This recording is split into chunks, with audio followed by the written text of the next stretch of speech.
Hello, everybody. Welcome to today's Anti-Siphon Anti-Cast. My name is Jason Blanchard, and I'm happy that you're here joining us today. Either you're watching the recording, hey, thank you so much from the past, or you're watching it live. We appreciate you.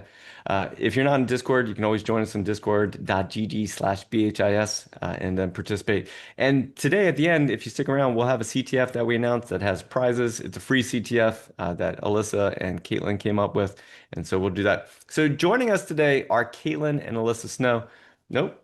Kaitlyn Wimberley and Alyssa Snow, and they're going to do today's Anticast. Now, I've known them for years. I'm a huge fan of both of them, and at some point, I was like, "Hey, are you guys going to like start doing workshops and Anticast and sharing your knowledge?" And like, yeah, eventually. And here it is. Like they've started doing it, and it's awesome, and you all get to benefit from it. They're two of my favorite people in the whole world. Incredibly witty, incredibly intelligent, and here today to teach you and share the knowledge. So thank you so much for joining us. We know that you could do anything with this hour, and for you to be here doing this with us, we appreciate it. I'll be backstage. If you have questions at any time, you can always ask them in Zoom or in YouTube or wherever it is that you are currently watching us. And if you're on Discord, make sure to check in for Hackett or just let us know that you're there so we can give you access to the special channel that you'll need for the CTF. All right, that is the all that I'm going to say. I'm turning it over to Alyssa and Kaitlyn now. Go. Okay, cool. So welcome to our anti-cast. Today we're going to talk about exploiting misconfigurations in Active Directory certificate services, certificate authorities. We did a BHS webcast recently covering misconfigurations with Active Directory certificate templates. If none of those things sound familiar to you, that's okay. Kaitlyn will talk about that in a moment here. I will. I hope you will. Cool. So before we go into the things, brief introduction here. Kaitlyn and I are both operators on the continuous penetration testing team, or the anti-SOC here at BHIS. We each started in 2022. We each specialize in assumed compromise type testing. We also teach an assumed compromise class with anti-siphon. We each are the same height, roughly, okay? And more fun facts about Kaitlyn, other than we're practically the same height. She she also specializes in cloud testing for anti-SOC and has contributed to a few open source projects. And she also really loves for me to share fun facts about her. And fun fact about me, I love to share fun facts about Kaitlyn. Fun fact about this slide, if you were at our previous webcast, one of the audience members created these images of us, and we thought they were cute, so we included them instead of actual pictures of our faces. And next slide, please. Oh, okay, so this is what we aspire to accomplish today.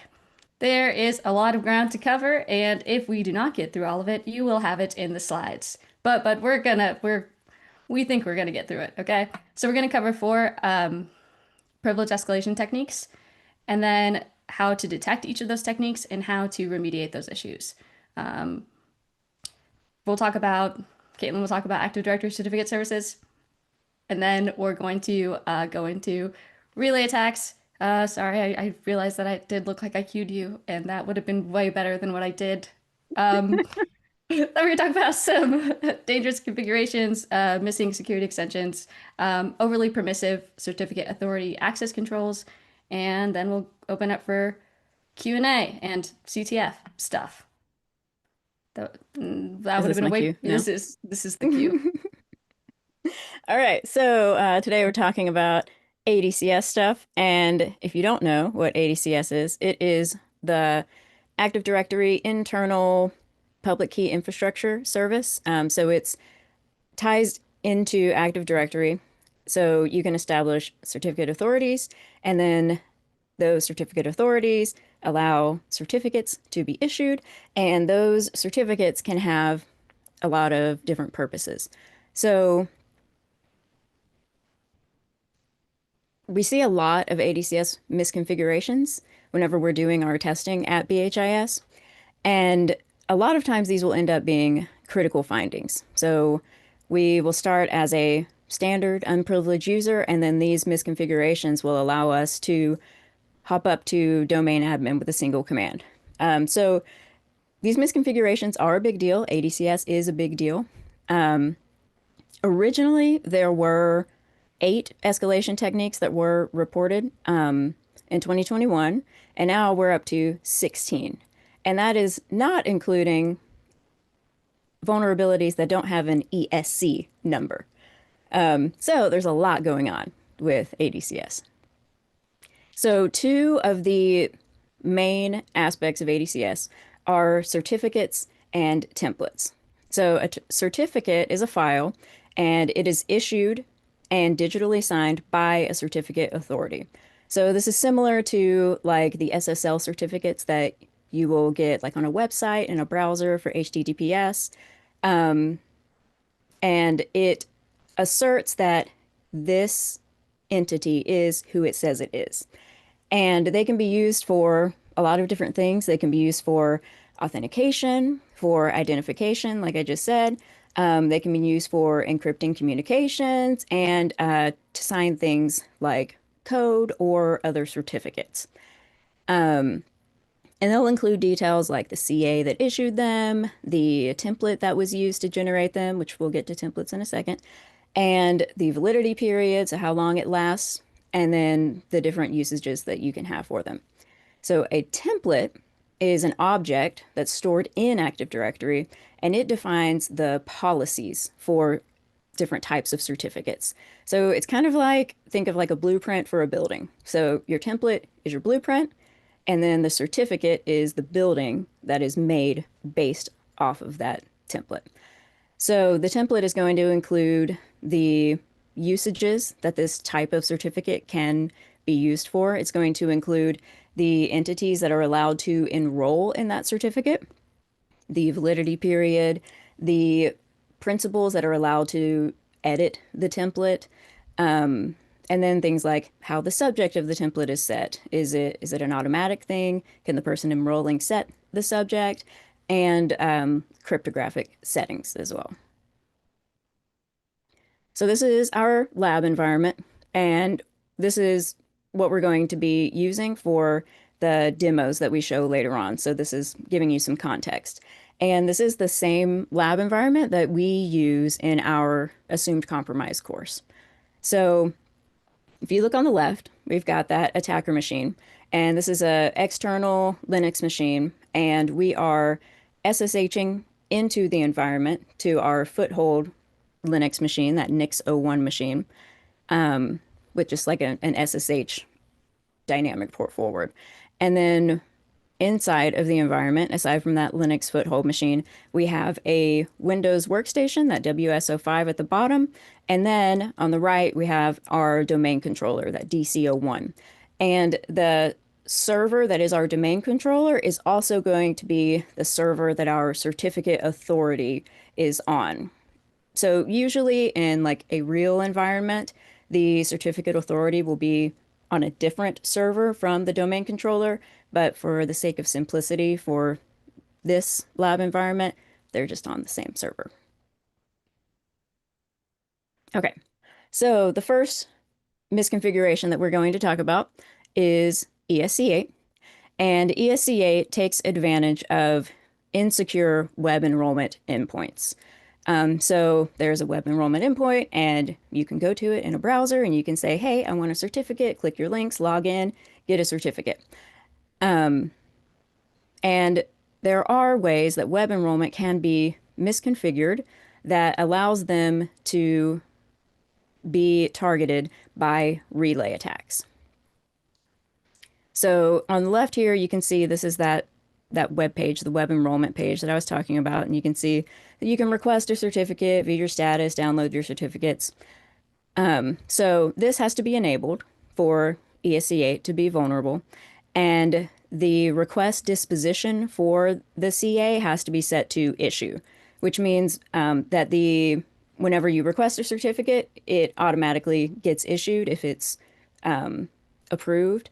And it doesn't have to go through like a pending state where like a manager has to come in and say approve. So this would allow a low privilege user to target that endpoint by relaying credentials to that endpoint to get a certificate for a different user.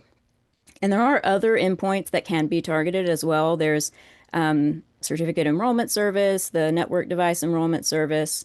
We're not going to be talking about those or showing those in this webcast, but they are some interesting alternatives.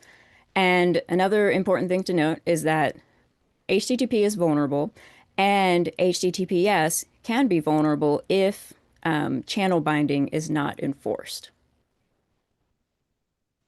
So this is our attack flow, this diagram. So if you look over on the left, we've got our client with our little attacker face on it. And this is an attacker-controlled Windows host. And well, it could be in our environment, we're actually doing it from the Linux host. But so we've got our domain controller at the top, and we're going to coerce that domain controller to authenticate to our machine. And we're going to take that authentication and we're going to relay the credentials to the CA over there on the right. And then the CA is going to check our credentials and we're going to authenticate. And then after we've successfully authenticated with the victim's credentials, we're going to send a certificate signing request to the server requesting a certificate for that victim account. So the CA is going to get that request. It's going to compare it against the template that we asked for. And the important thing here is that the template does have to have enrollment permissions for the account that is being targeted. So that victim account has to be allowed to enroll with that template. So it's going to compare it, and then it will issue that certificate for that victim, and it's going to send it back to our client machine. And then we can store it, and then we can use it for authentication or whatever other purpose is specified for that certificate. So our steps here, we're going to identify the vulnerable CA, and then we're going to coerce that victim account, request a certificate for that victim, and then impersonate that user using the certificate that we requested. So for identifying the vulnerable CAs, we're going to show with two different tools, but this is Certify. And with Certify, we're going to use this enum CAs command. And this will return information on the CAs that are in the environment and what their settings are, and if it has any vulnerable settings. An environment can have multiple certificate authorities, so you might have one CA that has vulnerabilities and another one that doesn't. But Certify will report if the CA is vulnerable to ESC8, and it will show you which web enrollment endpoints are enabled. So it will show that legacy ASP application that we're going to be targeting in the demos, but it'll also show those other endpoints that I talked about previously. But the thing is with Certify is that it doesn't actually support exploitation of ESC8. So you can look at it for enumeration, but not for exploitation. And then this is the same thing, but this is with Certify, which is a Python tool. So we're going to use the Certify find command, and it will also report if it's vulnerable to this, if it has this misconfiguration. So you can see here in this picture that it's showing that web enrollment with HTTP is enabled, and then that request disposition is issued. So Certify will support exploiting ESC8, but only against that legacy ASP enrollment endpoint. So for our coercion steps, well, first we're going to set up our relay using Certify. So Certify relay is the command, and then we're going to point it at the CA's web enrollment endpoint. And then after that, we are going to coerce our victim. So there's a lot of different ways that you can force authentication from a victim. And we've got a few examples here, an LNK dropper, network poisoning. You can do things like petipotam. We're not going to demonstrate those in this webcast. These are just some examples, but this is something that we teach in our Zoom compromise class. And we also have lots of other BHIS videos that demonstrate these techniques. So after we coerce that victim to authenticate, Certify is going to do its relay thing, and we're going to get a certificate back. And then we can authenticate with that certificate as the victim user or the victim account. So in that previous diagram, I showed a domain controller, and that was the victim that was being coerced. But you can also target user accounts as well. So we can force a user account to authenticate. So in our demos, that's what we're going to be doing. We're going to be coercing a domain admin so that we can impersonate them with a certificate. So we've got a pre-recorded demo here. So this is us setting up our certify relay command. So we've got our target, which is that internal DC host, which is also where our certificate authority is hosted. You can see our CA that we're targeting there, and then it shows the endpoint that we're targeting, that ASP endpoint, and then it sets up a listener on SMB port 445. So then after that, we do our coercion, which we're not showing here. And you can see that we received an SMB connection from our target, and it attempts to authenticate against that ASP endpoint. And then we get a successful authentication with that HTTP 200 OK. And we post a certificate request to that endpoint, and then we receive a certificate back from the endpoint. And it gets saved into a PFX file. So there's our successful authentication, our request, and then successful certificate issuance and save to the file. So then this is going to show the details of that certificate that we received. And you can see here that it has the client authentication EKU, so we can use this to authenticate. And then the CN and the subject alternate name are both that DO admin, which is our domain administrator's user account's name in this environment.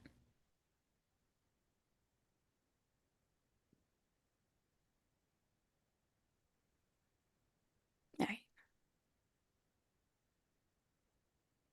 That's your cue. Oh, okay. Thanks. I got it. Okay. So now we're going to talk about ESC 11. This privilege escalation technique is really similar to ESC 8, except for it leverages RPC interfaces. So we're going to perform a similar relay attack, but we're going to target enrollment endpoints, RPC enrollment endpoints. The issue, this vulnerability occurs when certificate authorities don't enforce RPC encryption. So they don't have packet privacy, the packet privacy enforced. Okay, thanks. Cool. So, which the setting for that looks like this. So, if enforce encryption for requests is disabled, this flag here in the screenshot that there are arrows in boxes around, is if this flag is disabled, ESC 11 conditions are present. This flow is really similar to the ESC 8 flow. For step 1, the coercion, as Kaitlyn noted, we're not demonstrating that. So all of the demos kind of take place assuming that, or sorry, if those conditions take place, we also need to make sure that you can obtain credentials to relay it in order to execute the attack. So similarly, we got our little attacker guy here. We coerce our victim to authenticate to our attacker-controlled machine. Once we capture those credentials, we're going to relay those to the CA over the insecure RPC endpoint to authenticate as that user and request a certificate on behalf of that user. In this example, we're coercing a domain controller, so we are using the machine template here.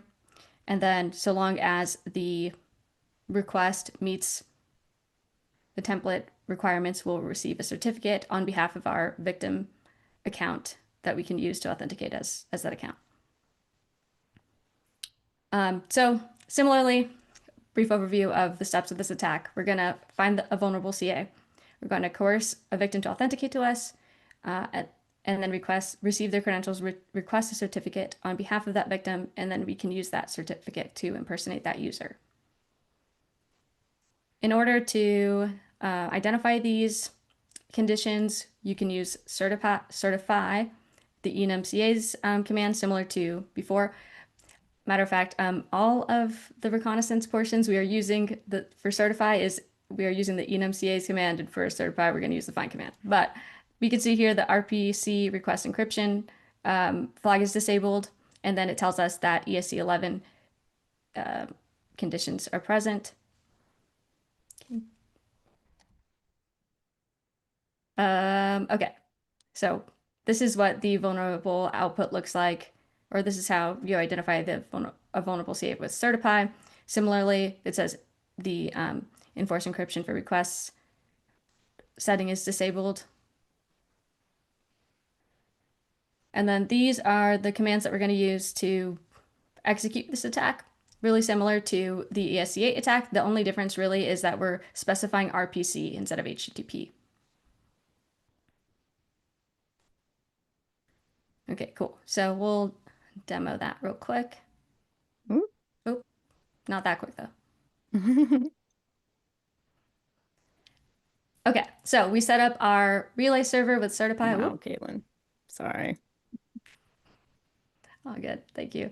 Set up our relay server. You can see that we're targeting the RPC interface instead of HTTP this time. We receive an incoming connection because we were able to coerce our victim to authenticate to our attacker-controlled machine. We successfully authenticated as that DO admin account. We use the user template to request a certificate, and then we receive a certificate for the DO admin. And that certificate is going to be stored in that DO admin PFX file. Wait. Can you pause real quick? So by default, certify will use the user template if it receives user credentials, and it will try to use the machine template if it receives machine credentials.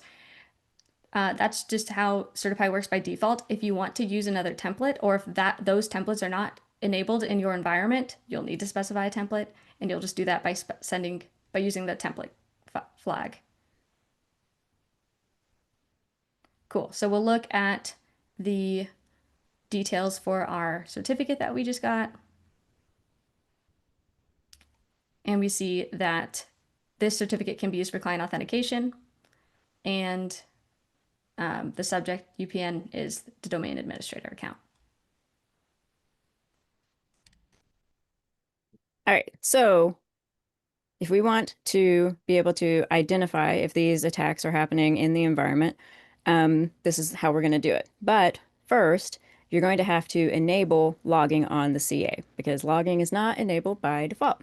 So this is where that setting is inside of the Certificate Authority Management GUI. So our DOAZ Lab DC01 CA properties, inside of the auditing tab, there's all of these events that we can audit. And so we want to check all of those so that we're actually receiving those events. And then this has to be set on each CA. So in our example, we only have one CA, so we only have to set it here. But if there are multiple in an environment, you have to set it on each CA that you want to collect logs from. So one of the requests that we can look at, it's actually, or event IDs that we can look at, and it's actually going to be the same for both ESC8 and ESC11, is this event ID 4887. And this event is generated whenever a certificate request is approved and the certificate is successfully issued. So because we are relaying credentials, the request is actually going to appear that it is coming from the user that we are impersonating. So you can see in that top red box there, the requester is actually the DO admin account. And then if you look further down, the subject alternative name is also that DO admin account. So those two values are going to match because this is essentially a legitimate request because we're using that DO admin account's credentials. So it can be difficult to discern whether this is a legitimate request or whether it is a malicious request because it looks legitimate. So one thing that you can do is flag on whether or not that UPN is expected to be present in a certificate subject alternative name. So in this case, it's not super likely that you're going to have a certificate that's requested that's going to include a domain administrator in the subject alternative name. So if you have like particularly sensitive accounts, you might want to track whether or not those are being included in these fields in these events. So then the other event that we're going to look at for ESC 11 is the same event ID 4887. And then you can see here that it is essentially the same, right? Our requester is still the DO admin because we're still relaying those credentials. And then our subject alternative name is still also that DO admin. So they still match. The difference here is that authentication level at the bottom. So the connect authentication level, all that does is checks whether the credentials are valid. So it doesn't do anything like enforcing encryption, which is the root of what the issue is with ESC 11. So this is something that you can also look for if you're expecting all of your certificate requests to be encrypted. Then you can flag on events having this authentication level. Okay, so how do we fix these issues if you find them present in your environment?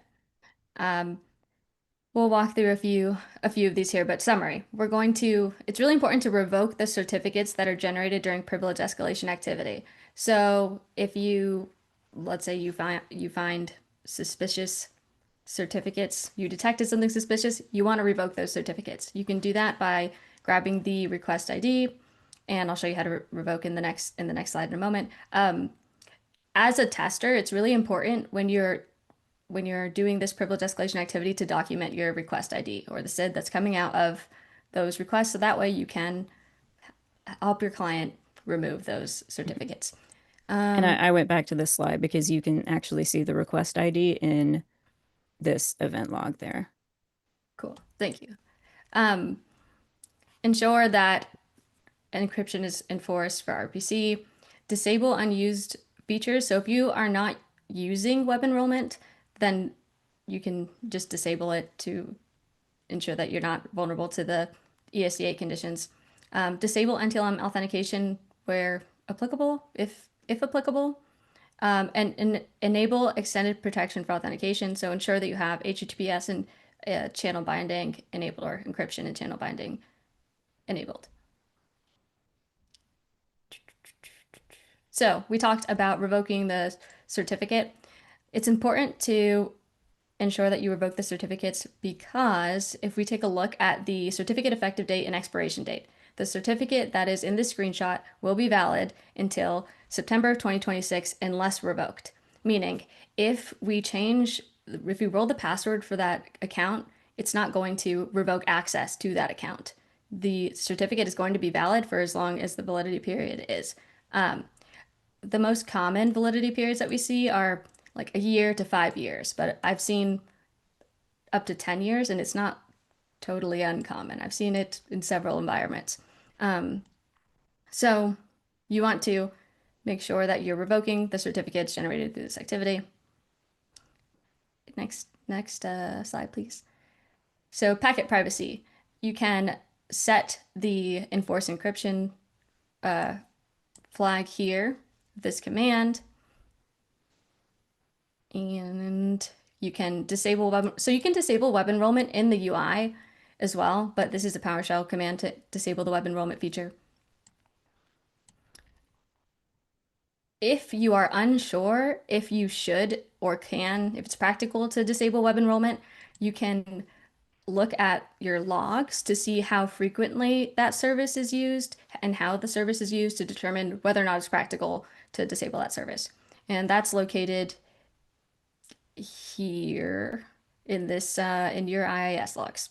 Here was not very descriptive.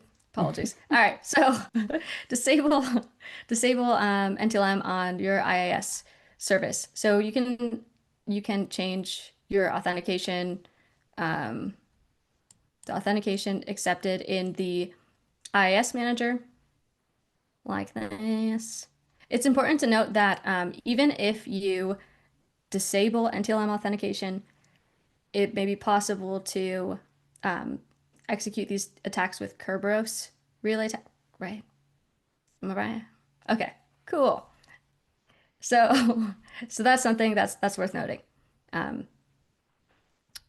Next page. I lost my mouse. There we go. Oh, you can also disable NTLM at the server level and add exceptions wherever necessary by going to the local group policy editor.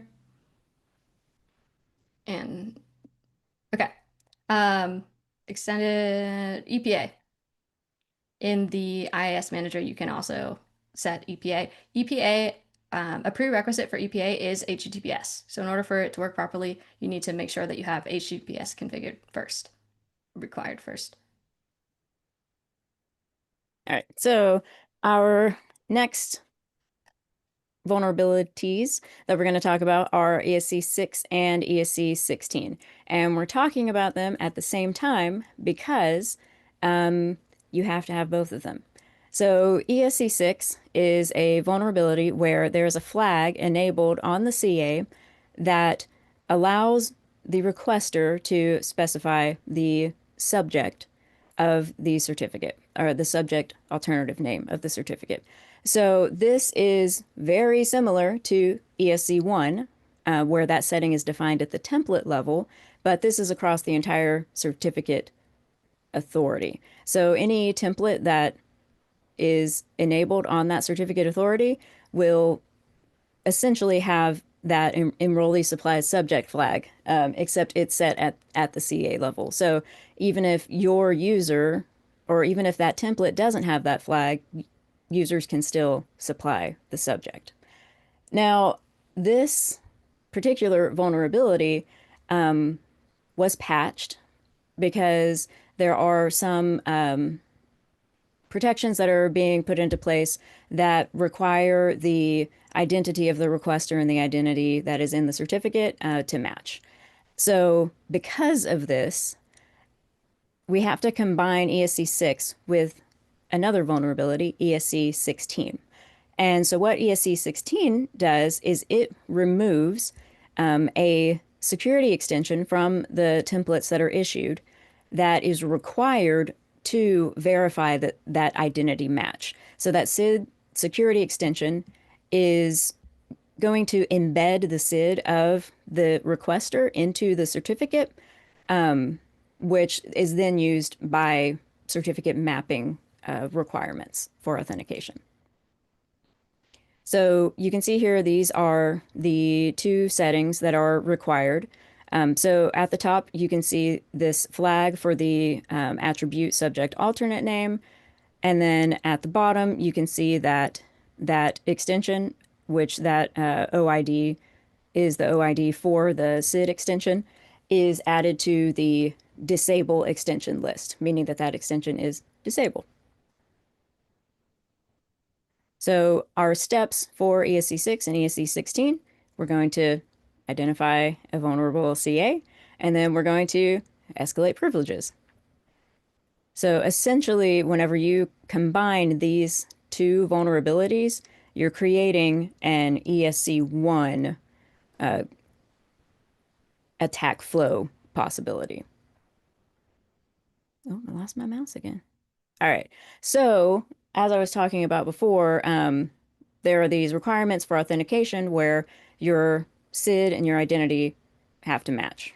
So the requirement for this is called strong certificate binding, and there are a few different modes for strong certificate binding.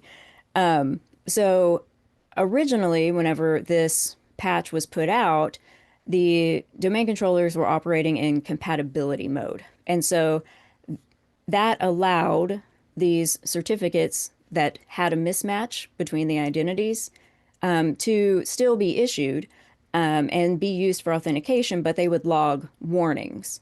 And then earlier this year in February, they introduced full enforcement mode. And full enforcement mode is enabled by default on new deployments, which makes any authentication attempts with a certificate that doesn't have strong mapping to fail. So you can see here this part that's boxed in, that strong certificate binding enforcement is set to 2, and that value is the value for full enforcement mode. So this registry entry can be set back to compatibility mode, or it could be set back to compatibility mode until September 10th of this year, where now on new deployments, compatibility mode is not a thing. So that SID-based identity certificate mapping is mandatory for all authentication. So to enumerate these conditions, like Alyssa said, we're using the same commands with certify and certify. We're just looking for different things. So in this case, we are looking for this user specified SAN to be set to enabled on the certificate authority. And then that disabled extension has that OID of that SID security extension. So these are our exploitation steps if these conditions exist whenever we're using certify. And this is the exact same thing that you would do if you had a template that was vulnerable to ESC1. So we're going to specify the target template, and then we're going to specify the UPN of the user that we want the certificate to be in the subject alternate name, and then we're going to specify the SID of that target user in our request. And after we do that, we'll get issued that certificate file, that PFX, and then we can use that to authenticate as that target user. So here is a demo of doing that with certify. So this is our command, our request command. So we are using our low privileged users credentials, and we're targeting the user template. And then our UPN is that domain admin account. And then that SID there is our domain admin account's SID.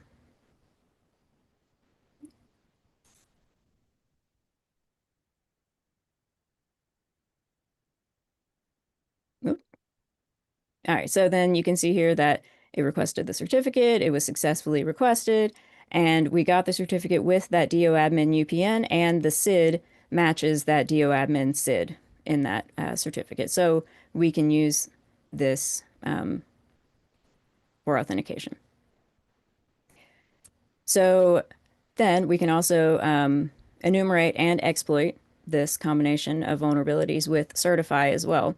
So the user specified SAN here is set to enabled, and then our disabled extensions, it says unknown because there's not like an associated name with this extension, but you can see that the OID here is that same OID that we showed before. And then down here is that request command, which again is going to be the same as if this was a ESC1 attack. So we're defining our template we want to use, our target account UPN, which is that DA account, and then the SID for that target account. So here's a little demo of doing it with certify. So we've got our request command using the user template, targeting the DOAdmin account with that DOAdmin SID. You can see it ending in 1103. And then we request that certificate, and we have the subject alternate name of DOAdmin, and then that SID extension has that 1103 SID extension, and it is successfully issued. And you can see our PFX there at the bottom. All right, so to audit and detect this pair of vulnerabilities, first you have to enable auditing, which we showed previously, and then you want to monitor those certificate requests. And the way that you monitor for this being abused is going to be the same way that you monitor for ESC1. So a event ID 4887 is going to be generated. That's that certificate issuance approved and successfully issued. And to identify whether or not this is an issue, you can compare that requester value with the subject alternate name, and look for things that are not expected to be seen together. So in this case, you wouldn't be expecting to see a low privilege user request a certificate that has a DOAdmin identity in it. And then the same comparison can also be performed on event ID 4886, which comes before this one, and that is the actual certificate request received event ID. And you can look for that mismatch between the requester and the subject alternate name for that one as well. And then to remediate this one, so the first thing, just like Alyssa talked about before, if we have a certificate that was generated in a privilege escalation situation, we need to revoke that certificate because it's still going to be valid for as long as it's valid, even if you rotate passwords or if you revoke sessions for that user. And then we want to disable the subject alternate name setting on the overall CA. We want to restrict enrollment rights in general, and then ensure that we're patched for that ESC6 patch, and then make sure that that strong certificate binding and that SID security extension are both being enforced on the CA level.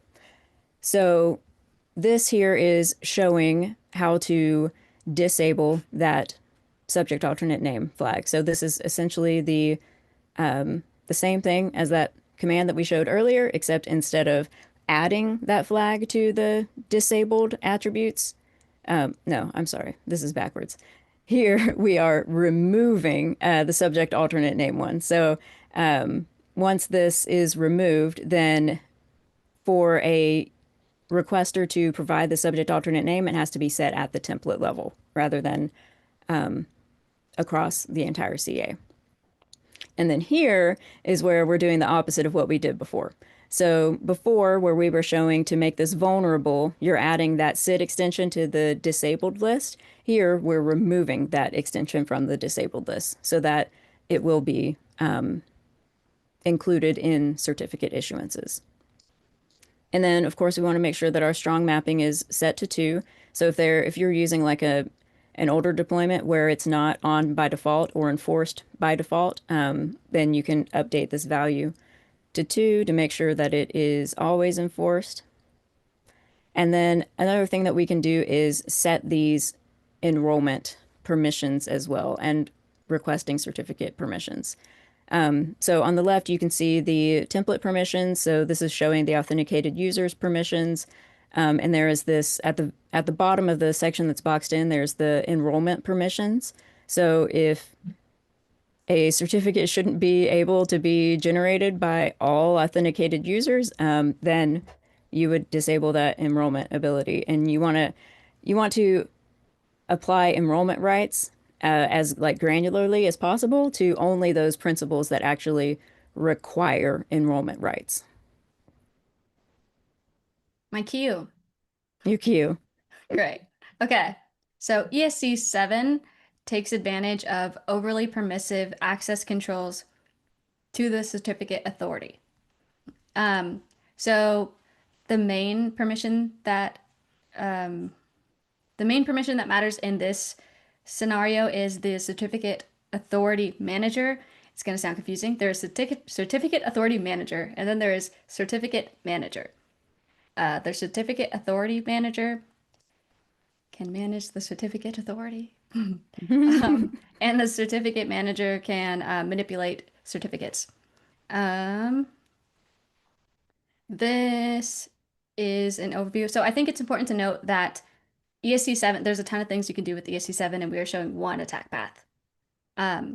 This is an overview of the attack path, and because I feel like this is there's going to be a lot of words that are going to word during this section, can we just go to the next one? It's a good summary slide if you want to look back at it after. But as I said before, the two main requirements for this are the certificate manager and the managed certificates roles. The managed certificate roles can be, if you have certificate manager, certificate authority manager. You can give yourself certificate manager permissions.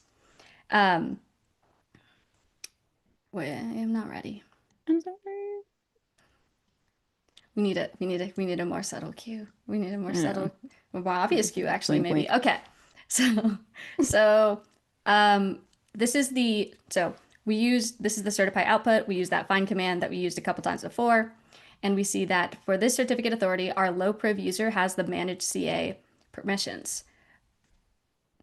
Now I'm ready. Okay, cool.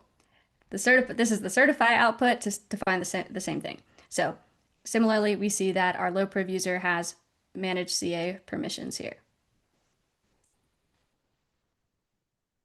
Okay, so to exploit this attack, we are going to use these commands. So first, in our example, we have a low priv user that has certificate authority permissions, not yet certificate manager permissions, and we need those permissions to perform this attack. We want to be able to manipulate certificates. So we're going to add ourselves as an officer or certificate manager. Using that first command, we're going to request a certificate, which I'll explain a little bit more in a moment here. And then, okay, actually, I'll explain here. So we're going to request a certificate, and what we're looking for is a template that allows the user to supply subject. So similar to the edit subject alt flag that Kaitlyn described in the previous attack, but that can be specified at the template level with enrollee supply subject flag. So we're looking for a template with enrollee supply subject so that we can try to escalate privileges by requesting a certificate on behalf of a privileged user. In this case, we're going to use the domain administrator for this request. This template can be targeted even if our user does not have enrollment rights for that template. So we're going to use the template, the sub-CA template, which we'll show in a moment. We do not have enrollment rights as the low priv user, but we do have essentially administrator rights to the CA and the certificates. So we're going to request a certificate. That request is going to fail, but we're going to be able to go back and approve our failed certificate request and get a certificate for that account. After the fact, if you've added yourself as an officer, you can go ahead and remove yourself using this certify command. Okay. So here we add ourselves as an officer. We can now manage certificates. We're going to request a certificate using this sub-CA template, which we do not currently have enrollment rights for. And we're going to specify the domain admin as the UPN for the subject alternative name and the SID. This request fails because we do not have enrollment permissions. We cannot use this template as the low priv user. We're going to keep that private key, and in that 105.key file, I've said these backwards, but that's okay. And we're going to record that request ID, which is 105.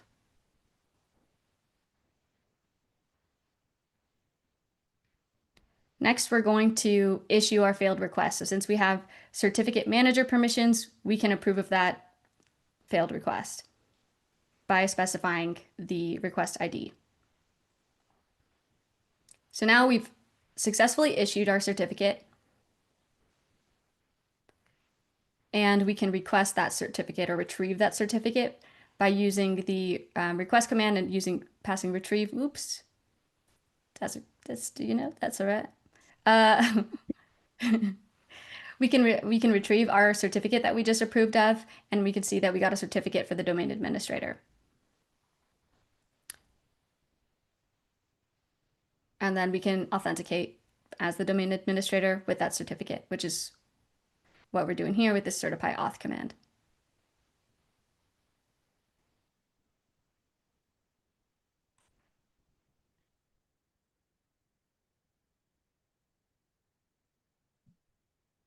Okay, so now we're going to do the same thing, but using certify. I put this big reminder here because during the demo stuff, I forgot lots of times to copy and save the private key when I was using certify. So remember to copy and save the private key and the request ID. I'm not going to walk through each of these step by step because It's the same thing as we did with certify, but these are just the certify. Same thing we did with certify, but these are the certify commands. The only thing I want to note is that in this scenario where we're using certify, we already have certificate officer permissions. So we do not need to add ourselves as an officer, but you would need to do that if you did not have certificate manager or certificate officer permissions. And certify has a similar command as certify where you can add yourself as an officer. Okay, so we have certificate manager permissions, so we can request a certificate. We're going to use that sub-CA template, which we don't have enrollment rights for. We specify the domain admin for the subject or the subject alternative name. This request fails because we do not have enrollment rights. We record that request ID of 111, and then certify outputs the private key to standard out. So you want to copy that because we need it for the next request, couple requests. So we can see our certificate was not issued because we did not have sufficient privileges to use that template.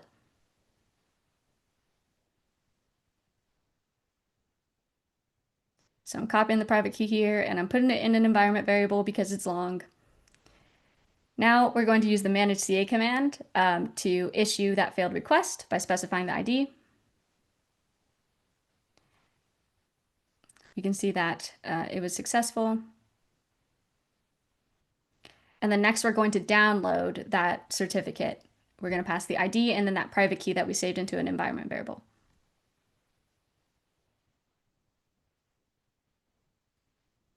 So we've successfully downloaded our certificate for that DA, and certify outputs the PFX file base64 encoded just to standard out.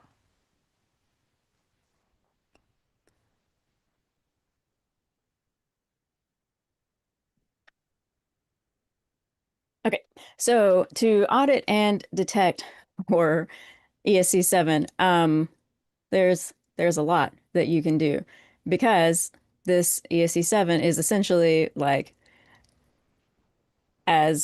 domain admin is for Active Directory.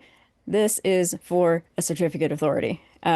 So anything that requires that elevated privilege that is being done by a user that should not be doing those things is going to be suspicious. So you can check for a lot of things like security permissions being modified. So how we talked about being a certificate authority manager and then adding yourself as a certificate manager. We can keep track of that. Oh, actually, that's what this one is. And then for the particular attack path that Alyssa just showed, we can look at a request being denied, and then after that, that same request with that same request ID, that request ID 11, being resubmitted. And then we can look for things like template updates, because if we are a certificate officer, then we can make changes to templates. And there are a wide variety of things that we can look for here. We could be changing settings on the CA. We can make all kinds of changes to templates. We could be adding ourselves with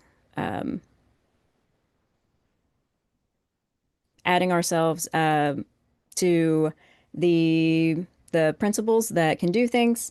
There are so many things that you can do whenever you're this privileged. So there are a lot of different events that you can detect on. And I think if we don't have a list in the resources, we can provide a list of a bunch of different event IDs that you could look for suspicious activity on.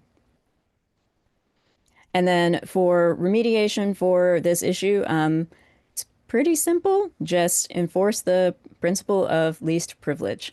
So like Alyssa said, or previously in every single situation here, if there was a certificate issued in a malicious situation, then we want to make sure that we revoke that certificate because it's still going to be used after passwords are rotated and sessions are revoked.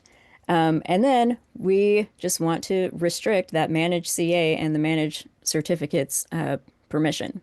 So on the CA, you can go to the CA's properties, and there's a security tab, and then you have all of your different groups and principals in here, and then you can remove this issue and manage certificates and manage CA permissions down here, and those are the settings that correspond to those two permissions. Okay, to summarize, are all four Privesk techniques, we made it, guys. ESC8 and ESC11 are vulnerabilities that leave the certificate authority susceptible to NTLM relay attacks or relay attacks. ESC8 targets the HTTP web enrollment endpoint, and ESC11 targets the RPC endpoint. This can allow privilege escalation sometimes from a low privileged account, sometimes just from network access to a privileged Active Directory user or account. ESC6 with ESC16. ESC6 allows you to inject the subject or subject alternative name into your certificate request despite any of the template configurations. And ESC16 enables ESC6 to work because this works even when strong certificate binding is enforced, and that's because strong certificate binding relies on the security extension that is disabled by the ESC16 condition. ESC7 is CA manager permissions for a low privileged account. It allows users to make modifications to the certificate authority, meaning templates. You can enable vulnerable templates. It can enable the previous ones that we just talked about. You can do lots of things. We didn't have enough time to cover it during this web anti-cast. But as Kaitlyn has written here, ESC7 is AKA game over. Next slide, please. Remediation. So if we haven't said it enough times, make sure that you revoke certificates that are provisioned during Privesk activity. Disable any unused features. So if you do not need to have NTLM enabled, then you can disable that. If you do not use the web enrollment services, then disable web enrollment. Enforce encryption, enable HTTPS, require channel binding, require encryption for RPC requests, and exercise practice the principle of least privilege. Make sure that permissions are restrictive as possible. Only grant users enrollment rights that should have them. Only grant users write permissions that should have them. This is your cue. Cool. If you like this anti-cast and you're interested in these topics and you want to learn more, Kaitlyn and I, along with Jordan and Kent, teach an assumed compromise class where we cover assumed compromise type activities and how to detect them with Sentinel or using Sentinel. We also have an Active Directory security hardening class if you're just focused on hardening Active Directory. And each of those classes is going to be taught at Mile High Hack and Fest in February. So links to the classes and the registration for those are included here. I just have one more slide. Just one more slide. Just the next slide. Just one more. One more. Kaitlyn mentioned that we have a list of the queries that we used here. So in this assumed compromise resources, that's a public repo, and it has a bunch of resources that link to stuff that we didn't get to cover. And you can copy paste the queries so that you don't have to take them out of the slides. We also have blogs related to the topic and other tools and useful resources. Well done. Great job. Right at 1 o'clock. Good job. Nailed guys. it. All right. So for real quick, the CTF has been put into Discord. Megan, if you can share the Discord server. It is in the Webcast CTF channel. So all the information that you need in there, there's a downloadable text file. Kaitlyn and Alyssa came up with the challenges. So for you, all you got to do is go in there, figure out the answers to those questions, post it inside that same channel. And then we will announce the winner next Monday. We'll do a walkthrough of the answers. And so if you were the best write-up, then you win an on-demand class. If you're one of the people who submit, there's a raffle style prize. for anyone that participates, and you have a chance of winning the entire on-demand catalog from Anti-Siphon Training. All right, Alyssa and Kaitlyn, great job. So what we're going to do right now is we're going to stick around for just a few minutes and do some Q&A if there are any questions. For the rest of you, I know some people have to leave at the top of the hour, so thank you so much for choosing to spend your time with us today.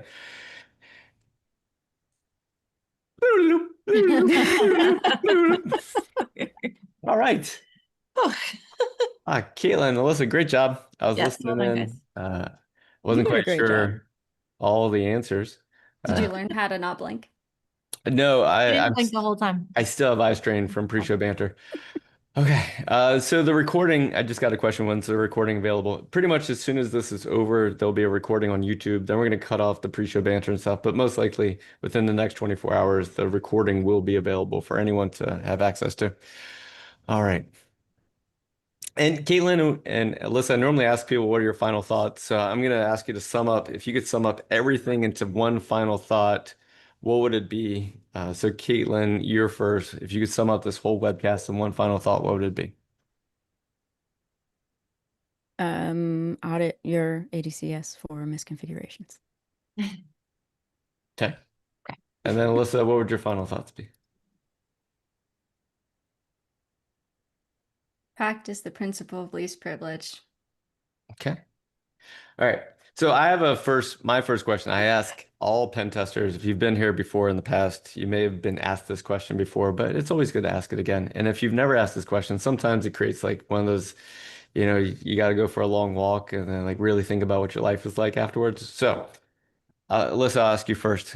When you're doing the work that you do, continuous pen testing, when you're getting a chance to do this, if you're having a hard time getting access or bypassing security, do you make this assumption that you're not very good at your job, or do you assume that they have good defenses? Honestly, it depends on what it is. So Kaitlyn and I had a time where we were so sure we could exploit something ADCS related. And in that period of time, we felt strongly that they had strong defenses, so much so that we were like, I can't wait when this engagement's over to ask them what they had. And then we had a really interesting conversation. So I think it depends. It depends on what it is. If I do think it's a skills issue, though, then there's so many people that work here, and I get someone with the skills to take a look with me. Cool. Kaitlyn, same question. If you're having a hard time getting access, do you feel like you're not very good at what you do, or do you feel like their defenses are really good? So, whenever you said you were going to ask Alyssa first, I was like, Mhm. okay, great. I'm going to have plenty of time to think about my answer. And then Alyssa said exactly what I would have said. So, going second was a curse rather than a blessing. I also agree that it depends. I think that there are some situations, and I honestly I wouldn't say that the thought is I'm bad at my job. I would say that the thought is I need to learn more, or I need to practice more, or I need to take better notes. So I don't think that those two things are necessarily the ends of the spectrum. But I do think that whenever there are things that we know work, and they don't work, I don't think that it is a me skill issue or being bad at my job. I just think it's one, an opportunity to try to figure out a new way of approaching things, or that, they just have been auditing their ADCS and fixed all their misconfigurations. Oh. Yeah, and one of the genesis for this kind of question is that every once in a while people see us at our chapter 13 or chapter 4. Like we're further in our careers than some people who are watching this, and they're watching and they're like, I don't know what they're talking about. So one of my favorite things when a demo fails, like whenever a demo fails, I'm like, yeah, it happens to us too. Like we don't always get it right. And so for anyone listening, like watching right now, is like, I don't know this stuff. Yeah, there's a lot of stuff we didn't know when we didn't know it, but now we do. And so you're just getting a chance to see us when we do know it, not when we didn't know it. So, And I have, honestly, we yeah, learn so many new things whenever we're working on these webcasts, because we end up we're putting together a slide, putting together our notes, and we're like, huh, how does this part of this work? And then we go down a rabbit hole for the rest of the night, and we learn things that we had no idea about. So yeah, I think, like you said, like there is no I got it. Like Mm. I'm there. It's always a there's just infinite things to learn. sure. Call them side quests a lot of the Side time. quests, yes, yeah. Fun fact, we went on a lot of those creating this webcast. Kaitlyn had at least 2 or 3 times where she was like, and we should include this escalation and these ones. And I'm like, we don't have time. We have 4. I don't know if we're going to get through all of them in that time. But we will write a blog where are going to cover those things that we didn't get to include in the webcast, or cover the things that we did cover in the webcast, maybe differently or more thoroughly, or just in writing. And now we're obligated to do it since Alyssa said it live. Yep, we are doing it. And It has probably a started already. workshop, We are committed. workshop as well. Yeah. So IT Ninja just asked inside the like, hey, where's the CTF channel? So if you're new to Discord, you have a 5-minute lockout window where you can't actually type or do anything. So when your 5 minutes is up, then you can say like, hey, I'm looking for that channel, and we'll give you access to it by giving you a special role for your actual user account, which unlocks that channel. And you're like, why do you do all these things? We're a security company, and we just talked about least privilege. We do the same thing with Discord. We give the least amount of privileges until we get to know you a little bit better, and then we start to unlock things. And like, there's so many more channels in the Discord server than most of you know exist. And so over time, they continue to unlock, not like some kind of weird cult, but just like a community that trusts people. And it takes time to earn trust. Okay. All right, Alyssa and Kaitlyn, I have another question. For anyone that does have questions, feel free to ask Deb if you could be looking for him, Ashley if you could be looking for him if you're still here, and same thing with Fletch. But if you have any questions about the actual webcast or anticast, please let us know. All right, so Alyssa and Kaitlyn, I have this question for you. Alyssa, why do you like to teach?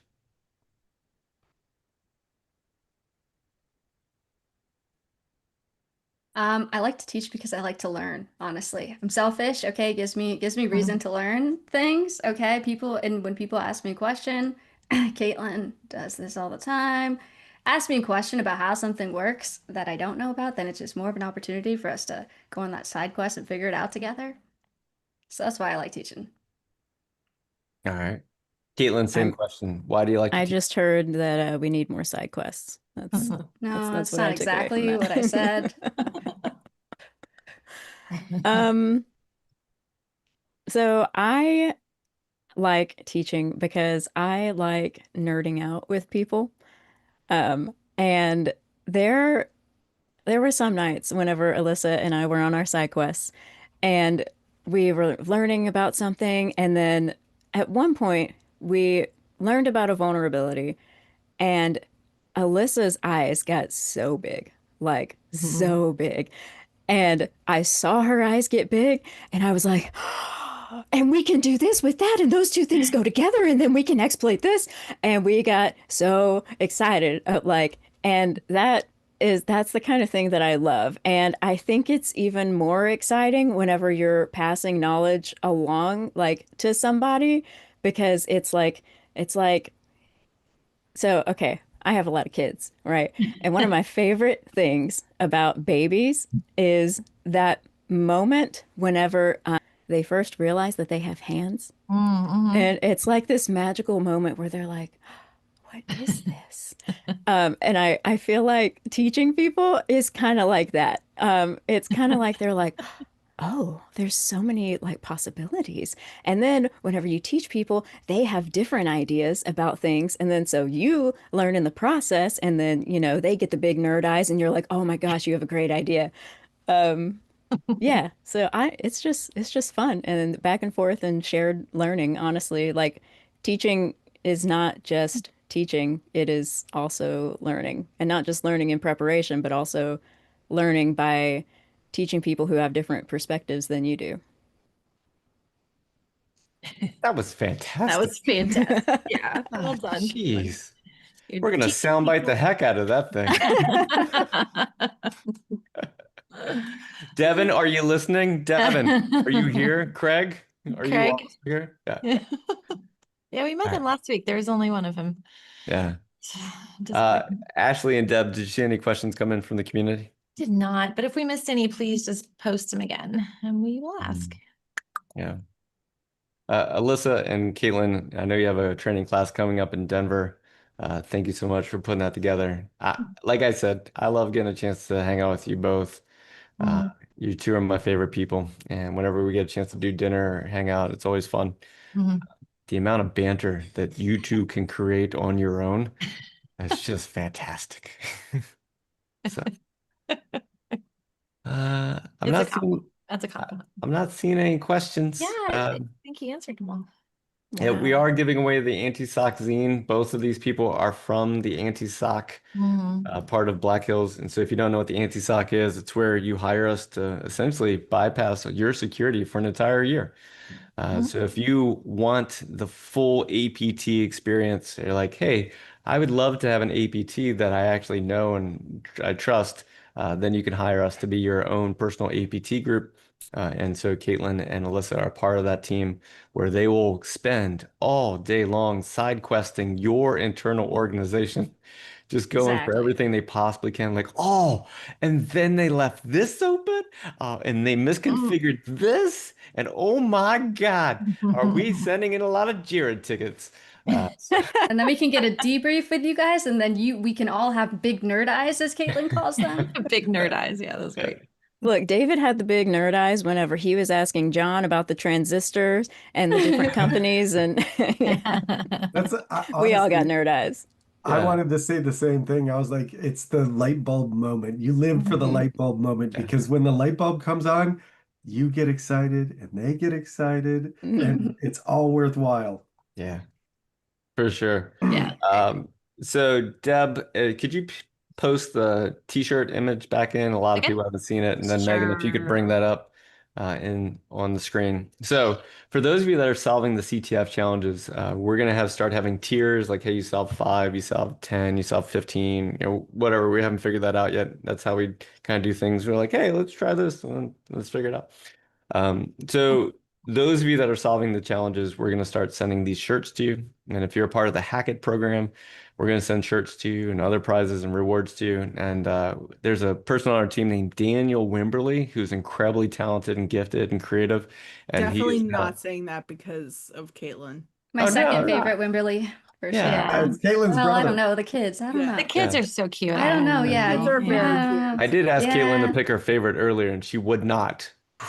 Yeah, this is Look, recorded, this is Jason. going on the internet. All right. I'm not trying to scar them. Caitlin, just pick your favorite kid. When I was 5, my mom told me that my little sister was her favorite. Oh, no. It was on the internet and everybody saw. So we will have these new shirts that we've recently designed. It's a Daniel Wimberley design based on John's request, and so we have this coming up. We're getting quotes right now to print the shirts, so that means we'll have them in stock soon. So we'll be able to send them to you.